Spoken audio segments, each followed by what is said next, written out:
So 20,000 price ரேஞ்சில் ஒரு பெஸ்டான டிவைஸ் வாங்கணும்னு நினைச்சீங்க அப்படின்னா இப்போ நம்ம 3 ஆப்ஷன் வந்து இருக்கு. Oppo K13 5G, தென் Realme P4, அதுக்கப்புறம் இப்போ ரீசெண்டாக மோட்டோ தரப்புல ரிலீஸ் ஆன Moto G67 power.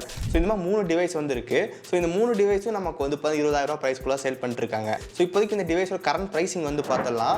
Oppo K13 5G நமக்கு வந்து 18,000 கிட்ட சேல் பண்றாங்க. பேங்க் ஆஃபரோட நம்ம 16,500 அந்த பிரைசிங் வந்து கிடைக்குது. Realme P4 நமக்கு வந்து 18,500, பேங்க் ஆஃபரோட 16,624 அந்த பிரைசிங் வந்து கிடைக்குது. ஸோ Moto G67 வந்து பார்த்தீங்கன்னா 16,000, பேங்க் ஆஃபரோட 14,249 அந்த பிரைசிங் வந்து கிடைக்குது. இங்கே மோட்டோக்கு நமக்கு வந்து Flipkart SBI கார்டு போட்டோம் அப்படின்னா 1,800 வரைக்கும் பேங்க் ஆஃபர் வந்து கிடைக்குது. செக் பண்ணி பாருங்க. ஸோ இதான் நமக்கு வந்து பார்த்தீங்கன்னா கரண்ட் பிரைசிங். ஸோ நமக்கு ஓப்போட K13 5G, தென் Realme P4 5G ரெண்டுமே நமக்கு வந்து பார்த்தீங்கன்னா சேல் டைமில் வந்து 15,000 கிடைக்க சான்ஸ் அதிகமாகவே இருக்கு. ஸோ அந்த மாதிரி டைமில் வாங்கும்போது இன்னும் நல்ல ஒரு பெஸ்ட் பிரைசிங்காக இருக்கும். இன்னைக்கு இந்த வீடியோ இந்த 3 டிவைஸோட கம்பேரிசன் வந்து பார்த்தலாம். தென் இந்த 3 டிவைஸ் நம்ம தனித்தனியாக டெடிகேட்டான வீடியோ வந்து போட்டிருக்கோம். லிங்க் டிஸ்கிரிப்ஷன் வந்து கொடுத்துருக்கேன், செக் பண்ணி பாருங்க. இதான் இந்த 3 டிவைஸ் வர பாக்ஸ். ஸோ பாக்ஸ் ஓப்பன் பண்ணோம் அப்படின்னா உள்ள டிவைஸ் கொடுத்துருக்காங்க. தென் குயிக் ஸ்டார்ட் கைடு வந்து இருக்கு. Type A to type C charger cable வந்து கொடுத்துருக்காங்க. Realme P4 Oppo K13 5G நமக்கு 80 வாட்ஸ்க்கான சார்ஜ் அடாப்டர் பாக்ஸில் தராங்க. Moto G67 பவரில் வந்து 33 வாட்ஸ்க்கான சார்ஜ் அடாப்டர் வந்து தராங்க. தென் அதுக்கப்புறம் சிம் டூல் வந்து இருக்கு. இங்கே Realme P4 Oppo K13 5G டிஃபால்ட்டாக நம்ம பாக்ஸில் ஒரு கேஸ் வந்து கொடுப்பாங்க. மோட்டோவில் நமக்கு வந்து பார்த்தா பாக்ஸில் கேஸ் வந்து தரமாட்டாங்க. ஸோ இவ்வளோ தான் நமக்கு வந்து பாக்ஸ் கண்டென்ட். ஓகே, நெக்ஸ்ட் இந்த 3 டிவைஸோட டிசைன் பற்றி பார்த்துடலாம். இங்கே ஓப்போவில் பார்த்தோம் அப்படின்னா பேக் சைடில் ஒரு பேட்டர்ன் லுக் மாதிரி கொடுத்துருக்காங்க. அது பார்க்க நல்லாவே இருக்கு. திக்னஸ் பொறுத்த வரைக்கும் 8.5 mm திக்னஸ், தென் வெயிட்டை பொறுத்த வரைக்கும் 210 கிராம் வெயிட் வந்து கொடுத்துருக்காங்க. ஸோ இந்த டிவைஸோட பில் குவாலிட்டி பொறுத்த வரைக்கும் வந்து பார்த்தா கம்ப்ளீட்டாக பிளாஸ்டிக் ஃப்ரேம் தான். இங்கே நமக்கு IP65 வாட்டர் ரேட்டிங் வந்து கொடுத்துருக்காங்க. Realme P4 பார்த்தோம் அப்படின்னா இந்த டிவைஸ் நம்ம 3 கலர் ஆப்ஷனில் வந்து பார்த்தா கிடைக்குது. ஸோ இந்த டிவைஸ் கம்ப்ளீட்டாக நமக்கு வந்து பார்த்தா பிளாஸ்டிக் பில் தான். இங்கே திக்னஸ் பொறுத்த வரைக்கும் 7.58 mm திக்னஸ் வந்து கொடுத்துருக்காங்க. தென் வெயிட்டை பொறுத்த வரைக்கும் 155 கிராம் வெயிட் வந்து இருக்கு. தென் IP ரேட்டிங் பொறுத்த வரைக்கும் IP65, தென் அதுக்கப்புறம் IP66 வாட்டர் ரேட்டிங் வந்து இருக்கு. நெக்ஸ்ட் மோட்டோ நமக்கு வந்து பார்த்தா 3 கலர் ஆப்ஷன் நமக்கு வந்து கிடைக்குது. இந்த டிவைஸ் சைடு ஃப்ரேம் நமக்கு வந்து பிளாஸ்டிக், பட் பேக் சைடில் வந்து வீகன் லெதர் பேட்டர்ன் யூஸ் பண்ணியிருப்பாங்க. அது பார்க்க நல்லாவே இருக்கு. திக்னஸ் பொறுத்த வரைக்கும் 8.6 mm திக்னஸ் வந்து கொடுத்துருக்காங்க. 250 கிராம் வெயிட் வந்து இருக்கு. தென் IP64 வந்து பார்த்தீங்கன்னா கொடுத்துருக்காங்க. இங்கே டிஸ்பிளேயோட ப்ரொடக்ஷனுக்கு கார்னிங்கோல 7i வந்து கொடுத்துருக்காங்க. இங்கே டிசைன் பொறுத்த வரைக்கும் பர்சனல் ப்ரிஃபரன்ஸ் தான். ஸோ எனக்கு வந்து பார்த்தா மோட்டோட டிசைன் கொஞ்சம் பார்க்க நல்லாவே இருக்கு. நெக்ஸ்ட் இந்த 3 டிவைஸோட பிளேஸ்மெண்ட் பற்றி பார்க்கலாம். இங்கே ஓப்போ நம்ம மேலே டாப்பில் வந்து பார்த்தீங்கன்னா மைக் கொடுத்துருக்காங்க. IR பிளாஸ்டர் சென்சார் வந்து இருக்கு. தென் அது பக்கம் ஸ்பீக்கர் வந்து கொடுத்துருக்காங்க. தென் ரைட் சைடில் வால்யூம் பட்டன்ஸ் வந்து இருக்கு. அது கீழே பவர் பட்டன் வந்து கொடுத்துருக்காங்க. கீழே சிம் ஸ்லாட் வந்து இருக்கு. இங்கே நம்மளால 2 சிம் வந்து போட முடியும், மெமரி கார்டு வந்து போட முடியாது. தென் அது பக்கத்தில் மைக் கொடுத்துருக்காங்க. தென் டைப் C சார்ஜிங் போர்ட், தென் ஸ்பீக்கர் வந்து இருக்கு. தென் லெஃப்ட் சைடில் எதுவுமே இல்லை. ரியல்மியில் பார்த்தோம் அப்படின்னா டாப்பில் மைக் வந்து கொடுத்துருக்காங்க. தென் அது பக்கத்தில் ஸ்பீக்கர் வந்து இருக்கு. ரைட் சைடில் வால்யூம் பட்டன் வந்து இருக்கு. அது கீழே பவர் பட்டன் வந்து கொடுத்துருக்காங்க. தென் கீழே பாட்டம் சிம் ஸ்லாட் வந்து கொடுத்துருக்காங்க. இங்கே உங்களால் 2 சிம் வந்து போட முடியும், மெமரி கார்டு வந்து போட முடியாது. அது பக்கத்தில் மைக் கொடுத்துருக்காங்க. டைப் C சார்ஜிங் போர்ட் வந்து இருக்கு. தென் ஸ்பீக்கர் வந்து கொடுத்துருக்காங்க. தென் லெஃப்ட் சைடில் நமக்கு வந்து எதுவுமே இல்லை. தென் மோட்டோவில் பார்த்தோம் அப்படின்னா டாப்பில் மைக் கொடுத்துருக்காங்க. அது பக்கத்தில் டால்பி அட்மாஸ் மென்ஷன் பண்ணியிருக்காங்க. தென் லெஃப்ட் சைடில் நம்ம சிம் ஸ்லாட் வந்து இருக்குது. இங்கே நம்மளால் 2 சிம் வந்து போட முடியும், மெமரி கார்டு வந்து போட முடியாது. தென் ரைட் சைடில் வால்யூம் பட்டன் வந்து கொடுத்துருக்காங்க. அது கீழே பவர் பட்டன் இருக்குது. ஸோ அந்த பவர் பட்டனில் ஃபிங்கர் பிரிண்ட் சென்சார் வந்து கொடுத்துருக்காங்க. கீழே பாட்டமில் 3.5 mm ஜாக் வந்து கொடுத்துருக்காங்க. அது பக்கத்தில் மைக் இருக்குது. டைப் C சார்ஜிங் போர்ட் வந்து இருக்குது. தென் ஸ்பீக்கர் வந்து கொடுத்துருக்காங்க. இந்த 3 டிவைஸ்லேயும் வந்து டியூவல் சீரியஸ் ஸ்பீக்கர் வந்து கொடுத்துருக்காங்க. பட் நல்ல ஒரு பெட்டரான சவுண்ட் அவுட்புட் வந்து பார்த்தீங்கன்னா ஓப்போ அண்ட் ரியல்மியில் வந்து இருக்குது. இங்கே மோட்டோ டியூவல் சீரியஸ் ஸ்பீக்கர் வந்து கொடுத்துருக்காங்க. பட் சவுண்ட் அவுட்புட் அந்தளவுக்கு நல்லாவே இல்லை. இங்கே ஸ்பீக்கர் குவாலிட்டி பொறுத்த வரைக்கும் ஓப்போ அண்ட் ரியல்மி நல்லாவே இருக்கு. டிஸ்பிளே பொறுத்த வரைக்கும் ஓப்போவில் நமக்கு வந்து 6.67 inches full HD super AMOLED display கொடுத்துருக்காங்க. 120 Hz ரெஃப்ரெஷ் ரேட் வந்து இருக்கு. தென் 1400 ஸ்பீக் பிரைட்னஸ் வந்து கொடுத்துருக்காங்க. அவுட்டோர் டைரக்ட் சன்லைட் டிஸ்பிளேயோட பிரைட்னஸ் நல்லாவே இருந்துச்சு. இந்த டிவைஸ்ல யூடியூப்ல HD வீடியோஸ்லாம் நம்ம பார்த்துக்க முடியாது. இங்கே front in display finger print sensor வந்து கொடுத்துருக்காங்க. அது ரொம்ப ஃபாஸ்ட் அண்ட் அக்யூரேட்டாகவே இருக்கு.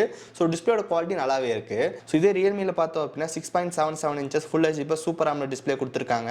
144 Hz ரெஃப்ரெஷ் ரேட் வந்து இருக்கு. 4500 nits பீக் பிரைட்னஸ் வந்து கொடுத்துருக்காங்க. உங்களுக்கு யூடியூப்ல HD வீடியோஸ் எல்லாமே பார்த்துக்க முடியும். ஸோ இந்த டிவைஸில் பெசல்ஸ் வந்து பார்த்தீங்கன்னா தெரியும், ரொம்ப மினிமலாக வந்து பார்த்தீங்கன்னா கொடுத்துருக்காங்க. ஸோ இந்த டிவைஸ் நமக்கு ஒரு AMOLED பேனல், அதனால வந்து in display finger print sensor வந்து ஃப்ரண்ட்ல வந்து கொடுத்துருக்காங்க. டிஸ்பிளேயோட குவாலிட்டி நல்லாவே இருந்துச்சு. நெக்ஸ்ட் இங்கே மோட்டோவில் வந்து பார்த்தீங்கன்னா 6.7 inches full HD plus LCD display வந்து கொடுத்துருக்காங்க. 120 Hz ரெஃப்ரெஷ் ரேட் வந்து இருக்கு. தென் 1050 nits பீக் பிரைட்னஸ் வந்து கொடுத்துருக்காங்க. ஸோ இந்த டிவைஸ்லையும் யூடியூப்ல HD வீடியோஸ்லாம் பார்த்துக்க முடியாது. இந்த டிவைஸோட பெசல்ஸும் நீங்கள் பார்த்தீங்கன்னா தெரியும், கொஞ்சம் பெருசாக இருக்கிற மாதிரி இருக்கு. தென் மோட்டோவில் நம்ம ஃபிங்கர் பிரிண்ட் பொறுத்த வரைக்கும் side mounted finger print sensor வந்து கொடுத்துருக்காங்க. இங்கே டிஸ்பிளேயோட குவாலிட்டி பொறுத்த வரைக்கும் Realme P4 and Oppo K13 5G வந்து பார்த்தீங்கன்னா AMOLED பேனல் வந்து கொடுத்துருக்காங்க. இதே மோட்டோவில் வந்து பார்த்தீங்கன்னா LCD பேனல் தான் வந்து கொடுத்துருக்காங்க. தென் மோட்டோவில் அந்த கீழே பெசல்ஸ் நீங்கள் பார்த்தீங்கன்னா தெரியும், கொஞ்சம் ஜாஸ்தியாக இருக்குது. ஸோ இங்கே நல்ல டிஸ்பிளே வந்து பார்த்தீங்கன்னா ரியல்மி அண்ட் ஓப்போவில் வந்து பார்த்தா கிடைக்குது. நெக்ஸ்ட் ப்ராசர் பொறுத்த வரைக்கும் ஓப்போ K13 நமக்கு ஸ்னாப் டிராகன் 6 Gen 4 வந்து கொடுத்துருக்காங்க. ரியல்மியில் மீடியாடெக் டைமென்சிட்டி 7400 வந்து கொடுத்துருக்காங்க. இதே மோட்டோ G67 பவரில் வந்து பார்த்தா ஸ்னாப் டிராகன் 7 Gen 2 வந்து கொடுத்துருக்காங்க. ஆண்ட்ராய்டு ஸ்கோர் செக் பண்ணும்போது ரியல்மி P4 நம்ம 9 lakhs மேலே வந்து ஸ்கோர் வந்து கிடச்சிது. தென் இது நமக்கு வந்து CPU த்ராட்லிங் டெஸ்டோட ஸ்கோர் வந்து பாருங்க. தென் இது நமக்கு வந்து 3D YLF டெஸ்டோட ஸ்கோர் வந்து பாருங்க. இங்கே பர்ஃபார்மன்ஸ் பொறுத்த வரைக்கும் 3 டிவைஸ் எந்த பிரச்சனையும் வந்து கிடையாது. நீட்டாக எல்லாத்தையும் ஹேண்டில் பண்ணுது. ஓப்போல BGMI கேம் பிளே பொறுத்த வரைக்கும் 60 FPS வாழ முடியும். இதே மோட்டோவில் வந்து பார்த்தீங்கன்னா அதுலேயும் 60 FPS கேம் பிளே தான் இருக்குது. பட் ரியல்மி P4ல வந்து பார்த்தீங்கன்னா டிஃபால்ட்டாக 90 FPS கேம் பிளே நமக்கு வந்து கிடைக்குது.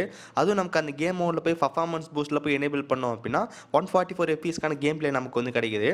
இங்கே பர்ஃபார்மன்ஸ் பொறுத்த வரைக்கும் 3 டிவைஸ் நல்லா கொடுத்துருக்காங்க. நீங்கள் கொஞ்சம் கேம் பிளே அதிகமாக விளையாடணும்னு நினச்சிங்க அப்படின்னா ரியல்மி P4 உங்களுக்கு பெட்டராக இருக்கும். நெக்ஸ்ட் நெட்வொர்க் கனெக்டிவிட்டி பொறுத்த வரைக்கும் Realme P4 and Oppo K13 வந்து பார்த்தீங்கன்னா 9 5G பேண்ட் வந்து கொடுத்துருக்காங்க. ஸோ மோட்டோலாம் 11 5G பேண்ட் வந்து இருக்குது. 5G பொறுத்த வரைக்கும் 3 டிவைஸ் நல்லா ப்ராப்பராக வந்து கிடச்சி எந்த பிரச்சனையும் வந்து கிடையாது. ஸோ நெட்வொர்க் கனெக்டிவிட்டி 3 டிவைஸ் நல்லாவே இருக்குது. நெக்ஸ்ட் சாஃப்ட்வேர் பொறுத்த வரைக்கும் ஓப்போல ColorOS 15 வந்து கொடுத்துருக்காங்க. இங்கே ஓப்போல 2 இயர்ஸ்க்கான மேஜர் ஆண்ட்ராய்டு அப்டேட் அண்ட் 3 இயர்ஸ்க்கான செக்யூரிட்டி பேட்ச் கொடுப்போம் அப்படின்னு சொல்லியிருக்காங்க. இதே ரியல்மி P4ல வந்து பார்த்தீங்கன்னா ரியல்மி UI 6.0 வந்து கொடுத்துருக்காங்க. ஆண்ட்ராய்டு 15 வந்து பேஸ் பண்ணது. இங்கே உங்களுக்கு 3 இயர்ஸ்க்கான மேஜர் ஆண்ட்ராய்டு அப்டேட் தென் 4 இயர்ஸ்க்கான செக்யூரிட்டி பேட்ச் கொடுப்போம் அப்படின்னு சொல்லியிருக்காங்க. தென் மோட்டோல வந்து பார்த்தீங்கன்னா ஹலோ UI ரன் ஆகிட்டு இருக்கு. ஆண்ட்ராய்டு 15 வந்து பேஸ் பண்ணது. இங்கே உங்களுக்கு வந்து பார்த்தீங்கன்னா 1 இயர்க்கான சாஃப்ட்வேர் அப்டேட் தான் வந்து கிடைக்கும். தென் 3 இயர்ஸ்க்கான செக்யூரிட்டி பேட்ச் கொடுப்போம் அப்படின்னு சொல்லியிருக்காங்க. இங்கே சாஃப்ட்வேர் ஃபீச்சர்ஸ் பொறுத்த வரைக்கும் ஓப்போ அண்ட் ரியல்மியில் நிறைய ஃபீச்சர் நம்மளால் பார்க்க முடியும்.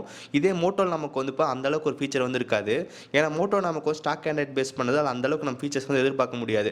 உங்களுக்கு ஒரு சில ஃபீச்சர்ஸ்லாம் வந்து கிடைக்கும். மோட்டோட ஃபேமிலி ஸ்பேஸ், செக்யூர் ஃபோல்டரு, நம்ம ஃபைல்ஸ் ரைட் பண்ணுறது அந்த மாதிரி ஒரு சில ஃபீச்சர் வந்து கிடைக்கும். பட் ஹெவியாக உங்களால் கஸ்டமைஸ் பண்ண முடியாது. ரியல்மி ஓப்போவில் வந்து பார்த்து நிறைய சாஃப்ட்வேர் ஃபீச்சர் வந்து இருக்கும். உங்களால் நிறைய கஸ்டமைஸ் பண்ண முடியும். ஸோ இதை பற்றி 2-3 டெடிகேட்டட் வீடியோ வந்து போட்டிருக்கோம். லிங்க் டிஸ்கிரிப்ஷன் வந்து கொடுத்துருக்கேன், செக் பண்ணி பாருங்கள். இங்கே மோட்டோவில் இன்னொரு பிரச்சனை என்னன்னு சொல்லி கேட்டிங்க அப்படின்னா 1 இயர்க்கான சாஃப்ட்வேர் அப்டேட் தான் கொடுப்போம்னு சொல்லியிருக்காங்க. ஆண்ட்ராய்டு 16 தான் ஃபைனலாக கிடைக்கும். அதுக்கப்புறம் எதுவுமே வந்து பார்த்தா கிடைக்காது. இதே நம்ம ஓப்போல வந்து 16 and 17 வந்து கிடைக்கும். ரியல்மி P4ல வந்து 16, 17, 18 வந்து பார்த்தா கிடைக்கும். உங்களுக்கு நல்ல ஒரு சாஃப்ட்வேர் எக்ஸ்பீரியன்ஸ் வேணும்னு நினைச்சீங்க அப்படின்னா ரியல்மி அண்ட் ஓப்போ சூஸ் பண்ணுறது கண்டிப்பாக நல்ல ஒரு ஆப்ஷனாக இருக்கும். நெக்ஸ்ட் இங்கே பேட்டரி பொறுத்த வரைக்கும் இந்த 3 டிவைஸ்லையும் 7000 mAhக்கான பேட்டரி வந்து கொடுத்துருக்காங்க. ஓப்போ அண்ட் ரியல்மி நமக்கு வந்து 80 வாட்ஸ்க்கான சார்ஜிங் சப்போர்ட் வந்து இருக்கு. இங்கே மோட்டோல 33 வாட்ஸ்க்கான சார்ஜிங் சப்போர்ட் வந்து இருக்கு. இந்த 3 டிவைஸோட சார்ஜிங் ஸ்பீட் பொறுத்த வரைக்கும் நமக்கு ஓப்போ K13 வந்து பார்த்தா 1 மணி நேரம் 18 நிமிஷத்தில் வந்து 100% சார்ஜ் வந்து ஃபில் ஆயிரும். இதே ரியல்மி P4 நமக்கு வந்து பார்த்தீங்கன்னா 1 மணி நேரம் 16 நிமிஷத்தில் வந்து சார்ஜ் வந்து ஃபில் ஆயிருது. இதே நம்ம மோட்டோ வந்து பார்த்தீங்கன்னா 1 மணி நேரம் 43 நிமிஷம் கிட்ட வந்து பார்த்தீங்கன்னா ஆச்சு. ஏன்னா இங்கே 7000 mAhக்கான பேட்டரி வந்து கொடுத்துருக்காங்க. பட் ஃபாஸ்ட் சார்ஜிங் பொறுத்த வரைக்கும் 33 வாட்ஸ் தான் வந்து கொடுத்துருக்காங்க. ஸோ மற்ற 2 டிவைஸ்லையும் நல்ல பெட்டரான ஃபாஸ்ட் சார்ஜிங் இருக்குது. அதனால் நமக்கு ரொம்ப ரொம்ப சீக்கிரமாக சார்ஜ் ஏறிடுது. இங்கே கம்மியான வாட்ஸ் சப்போர்ட் இருக்கனால நமக்கு கொஞ்சம் லேட் ஆகுது. இங்கே பேட்டரி பேக்கப் பொறுத்த வரைக்கும் 3 டிவைஸ்லேயும் வந்து நல்லா சூப்பராக வந்து கொடுத்துருக்காங்க. நீங்கள் வந்து ரொம்ப ரொம்ப கேஷுவல் யூசேஜ்லாம் பண்ண போகிறீங்க அப்படின்னா 2 டேஸ்க்கான பேட்டரி லைஃப் கண்டிப்பாக வந்து பார்த்தீங்கன்னா கிடைக்கும். இல்லை நான் கொஞ்சம் ஹெவியான யூசர் கொஞ்சம் கேமில் அதிகமாக விளையாடுவேன்னு நினச்சிங்க அப்படின்னா அப்போ கூட உங்களுக்கு வந்து 1 டேக்கான பேட்டரி லைஃப் வந்து பார்த்தா கண்டிப்பாக கிடைக்கும். ஸோ இந்த 3 டிவைஸ்லையும் பேட்டரி பேக்கப் சூப்பராக வந்து கொடுத்துருக்காங்க. பட் கம்பேர் பண்ணும்போது வந்து பார்த்தீங்கன்னா ரியல்மி ஓப்போல வந்துட்டு 80 வாட்க்கான சார்ஜர் நம்ம பாக்ஸ்லேயே தராங்க. அது இன்னும் நம்ம டிவைஸ் வந்து ரொம்ப ஃபாஸ்ட்டாக சார்ஜ் பண்ணி விட்டுருது. அது இந்த 2 டிவைஸ்க்கு வந்து அட்வான்டேஜாக இருக்குது. நெக்ஸ்ட் கேமரா பொறுத்த வரைக்கும் ஓப்போல பேக்கில் டியூவல் கேமரா கொடுத்துருக்காங்க. 50 மெகாபிக்சல் மெயின் கேமரா, ஒரு 2 மெகாபிக்சலுக்கான மோனோக்ரோம் சென்சார் வந்து கொடுத்துருக்காங்க. ஃப்ரண்ட்ல உங்களுக்கு 16 மெகாபிக்சலுக்கான செல்ஃபி கேமரா வந்து கொடுத்துருக்காங்க. ரியல்மி P4ல 50 மெகாபிக்சலுக்கான மெயின் கேமரா, ஒரு 8 MP அல்ட்ரா வைட் லென்ஸ் வந்து கொடுத்துருக்காங்க. தென் 16 மெகாபிக்சலுக்கான செல்ஃபி கேமரா வந்து கொடுத்துருக்காங்க. இதே மோட்டோல வந்து பார்த்தீங்கன்னா 50 மெகாபிக்சலுக்கான சோனி LOD 600 சென்சார் வந்து கொடுத்துருக்காங்க. ஒரு 8 MP அல்ட்ரா வைட் லென்ஸ் வந்து இருக்கு. ஃப்ரண்ட்ல 32 மெகாபிக்சலுக்கான செல்ஃபி கேமரா வந்து கொடுத்துருக்காங்க. தென் வீடியோ ரெக்கார்டிங் பொறுத்த வரைக்கும் ஓப்போ அண்ட் ரியல்மியில் பேக்கில் 4K 30 FPS எடுத்துக்க முடியும். ஃப்ரண்ட்ல 1080p 30 FPS எடுத்துக்க முடியும். இதே மோட்டோல நம்ம வந்து பார்த்தீங்கன்னா ஃப்ரண்ட் அண்ட் பேக்கில் 4K 30 FPS ஷூட் பண்ணிக்க முடியும். ஸோ இந்த ஃபோட்டோஸ் எல்லாமே நம்ம ஓப்போட K13 5G எடுத்த ஃபோட்டோஸ். அவுட்புட் எந்த அளவுக்கு இருக்குது அப்படின்னு சொல்லி வந்து பாருங்க. ஸோ மெயின் கேமரா எடுத்த ஃபோட்டோஸ் இது. ஓப்போல நமக்கு ஒரு டீசெண்டான ஃபோட்டோஸ் நமக்கு வந்து கிடைக்கும். தென் இந்த ஃபோட்டோஸ் எல்லாமே நம்ம ரியல்மி P4ல எடுத்தது. இதோட அவுட்புட் வந்து பாருங்க. இங்கேயும் நமக்கு வந்து பார்த்தீங்கன்னா ஃபோட்டோட அவுட்புட் நல்லா டீசெண்டாகவே இருந்துச்சு. நமக்கு ஓப்போல எந்த அளவுக்கு இருக்கோ அதே மாதிரி ரியல்மியில் நமக்கு ஓரளவுக்கு டீசெண்டான ஃபோட்டோஸ் நமக்கு வந்து கிடைக்குது. இங்கே ரியல்மி ஓப்போ கூட கம்பேர் பண்ணும்போது மோட்டோ எடுத்த கேமரா ஷாட்ஸ் எல்லாம் ரொம்ப ரொம்ப சூப்பராகவே இருந்துச்சு. ஸோ இந்த ஃபோட்டோஸ் எல்லாம் வந்து பாருங்க, நம்ம மோட்டோ டிவைஸ் எடுத்த ஃபோட்டோஸ் நமக்கு இங்கே மெயின் கேமரா எடுக்கிற ஃபோட்டோஸ் நல்லாவே இருந்துச்சு. ஸோ குறிப்பாக வந்து பார்த்தீங்கன்னா போர்ட்ரைட் ஃபோட்டோஸ் ரொம்ப ரொம்ப சூப்பராகவே இருந்துச்சு. நமக்கு அந்த எஜ் டிடெக்ஷன் எல்லாம் ப்ராப்பராக வந்து பார்த்தீங்கன்னா கிடச்சி. அந்த பேக்ரவுண்ட் போர்ட்ரைட் நம்ம நல்லாவே இருந்துச்சு. தென் லோ லைட் ஷாட்ஸும் நமக்கு நல்லாவே இருந்துச்சு. இங்கே கேமரா பொறுத்த வரைக்கும் ரியல்மி ஓப்போ டீசெண்டான ஃபோட்டோஸ் நமக்கு வந்து கிடைக்கும். பட் மோட்டோவில் வந்து ரொம்ப ரொம்ப சூப்பரான ஃபோட்டோஸே நமக்கு வந்து கிடைச்சது. கேமரா பொறுத்த வரைக்கும் மோட்டோவில் தான் நல்லா இருக்குது. ஓகே ஸோ கைஸ் இவ்வளோ வீடியோ வந்து பார்த்துருப்பீங்க. இப்போ நம்ம கம்பேர் பண்ணும்போது உங்களுக்கு தெரிஞ்சிருக்கும் எந்த டிவைஸ் பெஸ்ட்டாக இருக்குது அப்படின்னு சொல்லிட்டு. இந்த மோட்டோ G67 பவரில் வந்து பார்த்தீங்கன்னா கேமரா அதுக்கப்புறம் டிசைன் அது மட்டும் தான் பார்க்க கொஞ்சம் நல்லாவே இருக்குது. ஸோ மற்றபடி வந்து பார்த்தா அந்த ப்ரைஸ்க்கு வந்து கண்டிப்பாக நல்ல வேல்யூ ஃபார் மணி இல்லாத மாதிரி தான் இருக்குது. ஸோ மற்றபடி இந்த டிவைஸில் பாசிட்டிவாக சொல்கிற அளவுக்கு எதுவுமே இல்லை. நமக்கு Realme P4 அதுக்கப்புறம் Oppo K13 5G வந்து இப்போ பெஸ்ட்டாகவே இருக்குது. ஸோ என்ன கேட்டிங்க அப்படின்னா அதில் 2 டிவைஸ் ஏதாவது ஒன்று சூஸ் பண்ணுறது பெட்டராக இருக்கும். அதுலேயும் Realme P4 சூஸ் பண்ணிட்டீங்க அப்படின்னா இன்னும் கூட கொஞ்சம் பெஸ்ட்டாக இருக்கும். இங்கே Realme P4ல BGMI கேம் பிளே நமக்கு அந்த 144 FPS வந்து கிடைக்குது. அது நல்லாவே இருக்கு. தென் டிஸ்பிளேட பெசல்ஸும் வந்து ரொம்ப மினிமலா வந்து இருந்துச்சு. ஸோ ஓவரால் இந்த 3 டிவைஸை கம்பேர் பண்ணி பார்க்கும்போது Realme P4 வந்து பார்த்தா கம்ப்ளீட் ஆல்ரவுண்டரா இருக்கு. ஸோ மோஸ்ட்டாக ப்ராப்ளம் அப்படின்னு சொல்ற அளவுக்கு எதுவுமே வந்து பார்த்தா கிடையாது Realme P4ல. ஸோ நான் ஒரு 20,000 பிரைஸ் ரேஞ்சில் டிவைஸ் வாங்கணும்னு நினைச்சேன் அப்படின்னா நான் கண்டிப்பாக Realme P4 சூஸ் பண்ணுவேன். ஸோ நீங்க எதை சூஸ் பண்ணுவீங்க அப்படின்னு சொல்லிட்டு கீழே மறக்காம கமெண்ட் செக்ஷனில் சொல்லுங்க. தென் இந்த 3 டிவைஸ்க்கான டெடிகேட்டட் வீடியோ வந்து நம்ம சேனல் வந்து போட்டிருக்கோம். லிங்க் கீழே வந்து கொடுத்துருக்கேன். தென் டிவைஸோட லிங்க் வந்து பார்த்தா வியூ ப்ராடக்ட் அதுக்கப்புறம் டிஸ்கிரிப்ஷன் இருக்கு. செக் பண்ணி பாருங்க. ஓகே ஸோ கைஸ் ஸோ இந்த வீடியோ அவ்வளோதான். இந்த வீடியோ பிடிச்சிருந்துச்சுன்னு நினச்சிங்க அப்படின்னா மறக்காம ஒரு லைக் கொடுங்க. தென் இதே மாதிரி வீடியோஸ் பார்க்கறதுக்கு கீழே இருக்கிற பட்டன் கிளிக் பண்ணி மறக்காம சப்ஸ்கிரைப் பண்ணி ஃபாலோ பண்ணுங்க. ஸோ இந்த வீடியோ அவ்வளோதான். சந்திக்கிறேன். See you guys. Bye. Have a nice day.